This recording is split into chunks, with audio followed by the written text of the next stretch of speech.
Hey, I'm Mr. Casto at Milton Middle School, and you're watching West Virginia history in 2 minutes or less. Today up, Samuel McCulloch taking a good old leap of faith. And today's shirt brought to you by Seneca Rock State Park. Here we go. McCulloch's leap started at Fort Henry, that's located in Wheeling, West Virginia.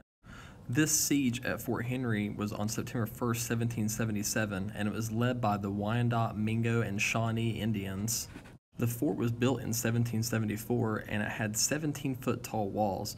Now, they'd kind of gotten warning that the natives were going to have this raid on their forts, so they had well stocked their food and other supplies.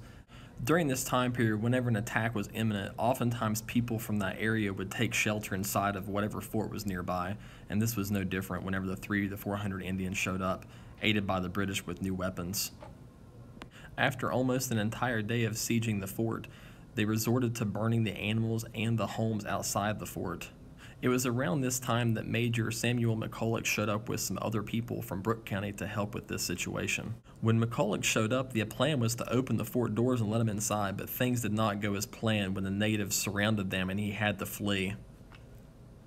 As McCulloch ran away on his horse, he went up Wheeling Hill that had a 300-foot cliff. With the natives in hot pursuit, they chased him to the very peak of this hill, and he had one of two decisions to make. He could surrender and possibly be killed, or he could leap off the cliff with his horse. Somehow, after jumping off the cliff with his horse, both he and the horse were unscathed, and he was able to make it back to the fort and save them. McCulloch's leap that day is definitely one of the braver things that someone has done to go save a fort. Today, there's a monument to mark this act of bravery that's located on Wheeling Hill.